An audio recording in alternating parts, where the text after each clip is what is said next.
Good morning po, Bing Reyes, yung lingkod at kaibigan. Gospel Vlogging. According to the Gospel of St. Matthew, chapter 23, verses 1 to 12. Ito po yung pinapahayag na ating Panginoon, ang kanyang pagkadismaya, pagkamuhi, pagkasuklam sa mga Pariseo. Ngunit nagsimula siya, sabi niya, yung mga Pariseo nakaluklok na sa pwesto sa upuan ni Moses. Kung kaya, dahil sila ay nakaluklok na sa pwesto at nakaupo dyan silang namumuno, kailangan sila kilalanin, kailangan sila galangin, at kailangan sila sundin. Maliwanag po yun. Ngunit sabi niya, kailangan sila sundin, ngunit huwag niyo susundin yung mga pinaggagawa nila kung ano lang kanilang tinuturo. Bakit? Dahil they do not practice what they preach. Hindi nila sinusunod kung ano yung kanilang mga itinuturo. Kaya kung ano yung kanilang tinuturo, sundin. Ngunit yung kanilang pinagagawa, ang kabalstugan, huwag. Because they do not practice what they preach. Mahilig ang mga Pariseo na magpakita sa mga tao. Mahilig ang mga Pariseo na magsuot ng mga puti para ituring silang marlika, magbigay ng galang sa kanila.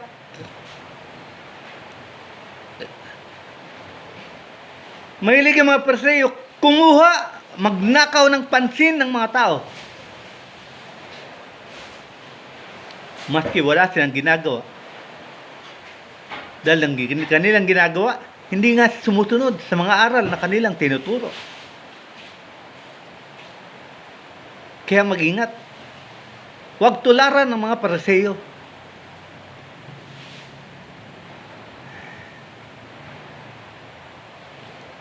Sa bandang huli, sabi ng ating Panginoon, kung sino man ang gusto maging dakila, ay magpakumbaba at maging lingkod ng lahat.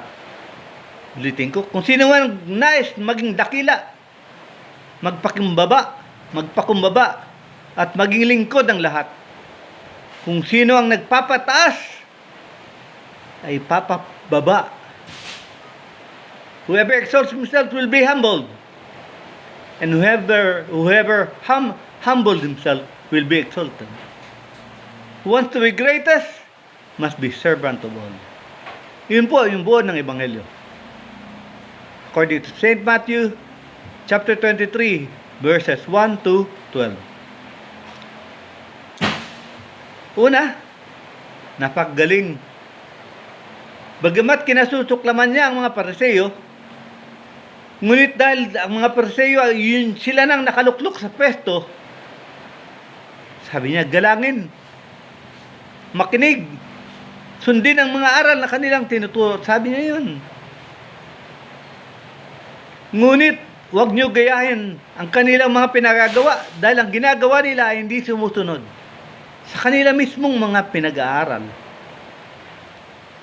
They do not practice what they preach, so do not follow what they do. Do what they say. Do what they tell you. But do not follow what they do. Magkaiba po yun. Sana maliwanag yun.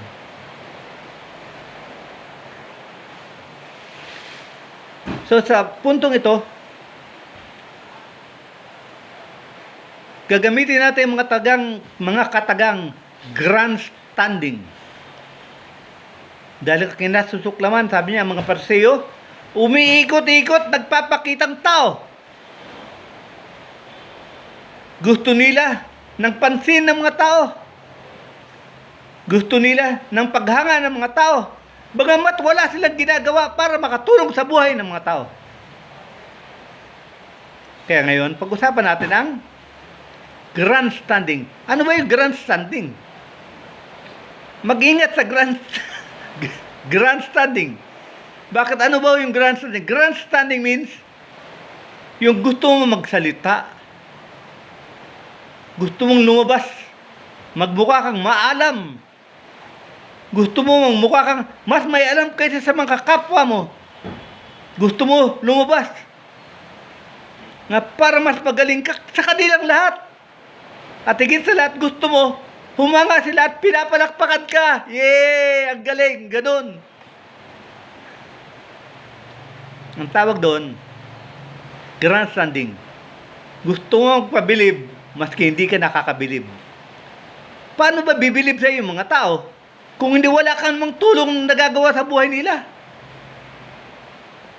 Kung puros ka lang sat. Kaya nga kinamuhian yung mga politiko, di ba, sa atin? Dahil puros promise, pangakong napapako. Pangakong walang natutupad. Nagpapasikat lang. Kaya, ang tawag doon, grandstanding. Huwag tularan, huwag gawin. Yun ang una. Pangalawa, attention seeker. Ano naman yung attention seeker? Attention seeker, sa ating mga salita, ang tawag natin doon ay epal. Yung pumapapel. Halimbawa, nagkaroon ng pagtitipon sa PTCA. Anong PTCA? Parent Teachers Community Association. So, pinag-usapan nila, mga suliranin nila sa kanilang barangay, suliranin nila sa school. Tapos dumating ka. Bigla lang, sabi mo, pag-usapan natin tungkol sa tubig dahil mas mahalaga yung tubig. Kaya nagulat ang mga tao dahil ibang pinag-uusapan nila, ba't ka sisingit, ba't ka umiepal? Hindi naman ikaw ang concern. Tapos gusto mo pa mag-impose. Ano ka? Guess nyo yung picture? Yun yung attention seeker. Nagpapabilib, maski hindi ka bilib-bilib. Pumapapel, maski walang papel. At gusto niya, pinapakinggan siya ng mga tao. Paano ka papakinggan ng mga tao kung ang iniisip mo lang, sarili mo, na maging sikat ka? Humanga sila sa iyo. Ano natulong mo sa buhay nila? Wala!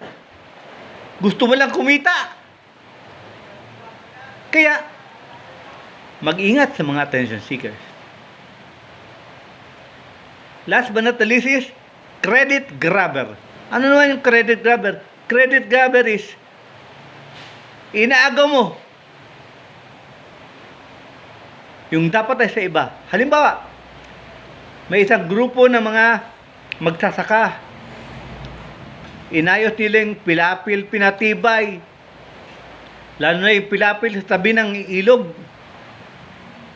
Para pagdating ng baha, imbis papasok yung baha sa palayan, babaga sa matibay na pilapil na pinatibay ng mga magsasaka, at yung tubig, imbis nga magbabaha sa palayan, hindi na magbabaha.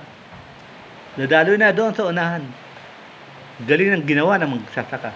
Dating ka, sasabi mo, katulad ito, programa namin yan. Sinusuportahan namin yan. May naambag ka ba? Kumuha ka ba ng isang pirasong putik para idiin doon? Wala. Ba't mo kukunin yung sasabihin, programa nyo yun? Yun tawag doon is credit grabber. Yung wala kang inambag, pero gusto mo, kilalanin ka. Na para may utang pa sa iyo yung mga tao. Yun ang tawag doon, credit grabber. 3, grandstanding, attention seeker, credit grabber. Yun po ay 3 hiyas na mga Pariseo. Kaya mag-ingat sa mga Pariseo. Sa bandang uli, sabi ng ating Panginoon, who wants to be greatest must be servant of all. Kung sinang nagnanais nga maging dakila sa lahat, ay dapat maging lingkod ng lahat. Dapat naglilingkod, may inaambag sa buhay ng ibang mga tao. Hindi lang pansariling. Meron siya nakuha para pansarili. Hindi lang pansariling interes. vested interest. Hindi lang yun. Kung nais mo maging dakila, maglingkod ka sa iyong kapwa. At huli,